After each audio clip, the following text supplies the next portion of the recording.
Nishad party के राष्ट्रीय अध्यक्ष और उत्तर प्रदेश सरकार में कैबिनेट मंत्री the political godfather of fisherman Sanjay Nishad ji हमारे साथ मौजूद हैं बातचीत के लिए।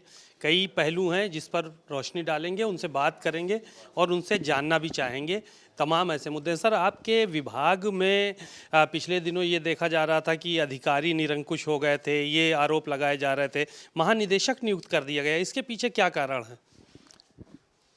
देखिए, जो भी कहते हैं कि हमारे यहाँ दुनिया के जो थाटर हैं, जितने दार्शनिक हैं, उन्होंने एक शब्द कहा कि collection the information, the development of the knowledge, the development of the knowledge the decide the wrong and right.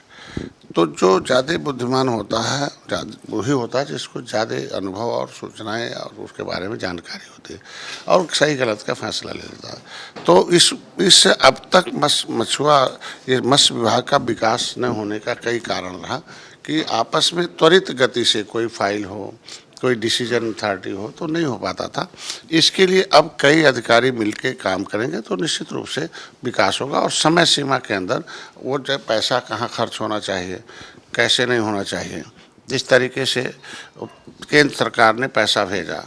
प्रधानमंत्री मत्स्य संपदा योजना 60% सब्सिडी का और 60% सब्सिडी का पैसा भेजा कि एससी को और महिला को 60% दे दो, बाकी सबको 40% दे दो।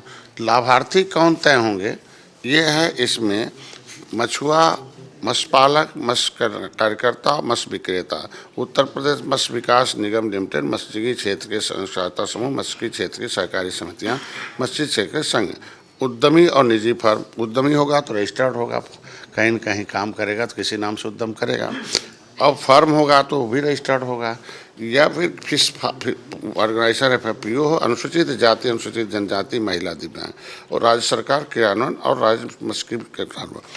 तो ये तो देना था मछुआरे या मत्स्य पालक, मत्स्य कल्याण इंडिविजुअल व्यक्ति को, लेकिन इन लोगों ने क्या दे दिया कि जो पहले से व्यक्ति हैं दूसरे जातियों को दे दिया और लोगों को दे दिया, इसका उल्लंघन करते हो। तो पैसे का अपव्यय और पैसे का गलत तरीका, मतलब होता नीचे और सूचित मतलब सूचित किया जाए जो नीचे है, और अनुदान मतलब नीचे रहने वालों को दान किया जाए सरकार कि जो विकास की मुख्यधारा में आ जाए। तो जो ज़रूरतमंद था उसको तो लिस्ट से लगभग इस पूरे प्रदेश के मैंने 35 जिलों में दौरा किया तो पता चला कि मछुआरों को 20% के आसपास दिया, 80% दूसरे को बांट दिया। तो जब दूसरा कोई पा जाएगा तो पता चला कि उनको मालूम है मत्स्य विभाग हमारे लिए है, और उसके गांव में दे दिया दूसरे को जो सपा बसपा के समय भी लिए थे। तो नतीजा था कि ऑलरेडी उनको था कि भाई सरकार का पैसा है, बीच में गलत हाथों में जा रहा। तो अब समय से पैसा और सही हाथ में ज़रूरतमंद को पहुँचे और इसका ठीक से क्या कहते प्रबंधन हो सके, इसलिए डीजी आना जरूरी था। डीजी आना ज़रूरी था, यानी इससे लाभ होगा ये मान के? अनिश्चित रूप से लाभ होगा, क्योंकि अब समय सीमा के अंदर जो बजट है, जो प्रस्ताव है, वो आराम से प्रमुख सचिव और डीजी और हमारे डायरेक्टर और ज्वाइंट डायरेक्टर और जो हेडक्वार्टर के डीजी हैं, चारों बैठकर तो वह टाइम के अंदर पैसा लेना। जैसे हमारे यहाँ अभी तक खाता एक है स्पर्श खाता, केंद्र सरकार ने कहा कि स्पर्श खाता खोल लेंगे तब जो कि आपको पैसा दिल्ली से मिलेगा। अब तमाम प्रोजेक्ट लोगों ने ले रखा है, कह पैसा नहीं आया, किस्त मिल गया दूसरे नहीं मिला, तो आज 6 महीने से खाता नहीं खोल पाने का क्या मामला। तो डीजी और जब प्रमुख सचिव रहेंगे तो आपस में सचिवालय में आराम से वो खुल जाएगा, लोगों को समय सीमा के अंदर पैसा मिल जाएगा। ऐसे तमाम देखा गया कि अगर डीजी आएगा तो ढेर गति से आ जाएगा।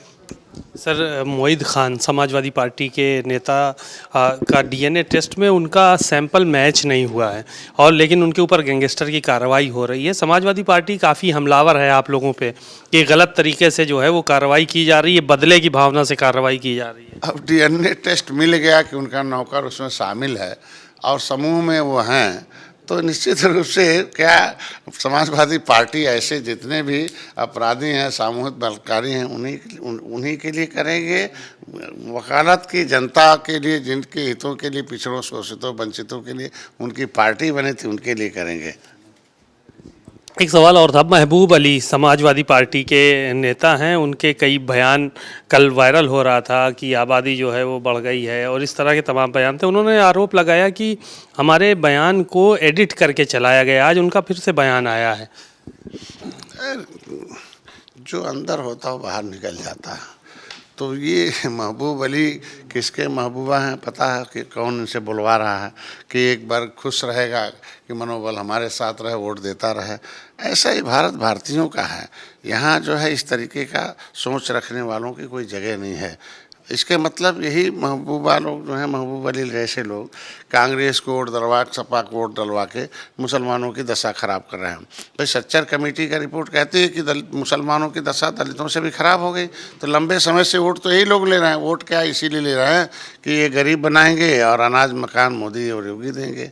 तो इस तरीके से पहले अगर राजनीति में है तो गरीबों के लिए आवाज़ करना, इस तरीके से इस तरह का बयानबाजी निंदनीय है और निश्चित रूप से इनके खिलाफ कार्रवाई होनी चाहिए। ये विजय बहादुर पूर्व ज़िला पंचायत अध्यक्ष रहे हैं लखनऊ के, इनके खिलाफ जांच शुरू हो गई है। बीच में ये भारतीय जनता पार्टी में आ गए थे और अभी चुनाव जब हुए तो उसके बाद फिर ये मुखालिफ होकर सपा ज्वाइन कर लिया। तो यही कहा जा रहा है कि जब तक भाजपा में थे तब तक जांच वगैरह नहीं हुई, अब एकदम से जो है वो जांच शुरू हो गई, उनकी भी शुरू हो गई, उनकी पत्नी की भी शुरू हो गई। बड़े आरोप लग रहे हैं आप लोगों पर, समाजवादी पार्टी फिर आड़े हाथ ले रही है आप लोगों को। मतलब जांच न हो, जितने लोग गलत करते हैं गलत होता रहे। मतलब समाजवादी पार्टी का मतलब ही है। इसका मतलब इसकी सरकारों में ऐसे लोग संरक्षण प्राप्त थे। हमारे सरकार में है, जांच एजेंसियां काम कर रही हैं स्वतंत्र रूप से। और कोई दोषी पाया जाता है उसके खिलाफ कार्रवाई होता है, उसमें राजनीति नहीं होनी चाहिए। शुक्रिया। संजय निषाद जी थे, बहुत सारी उन्होंने बातें कहीं। डायरेक्टर को लेकर भी अपने यहाँ पे, महानिदेशक को लेकर भी उन्होंने कहा कि बेहतर काम होगा जो महानिदेशक नियुक्त किया गया है और सरकार बेहतर तरीके से काम कर रही है, हम लोग आगे बढ़ रहे हैं। कैमरामैन सौरभ के साथ सीमा नकवी, भारत समाचार, लखनऊ।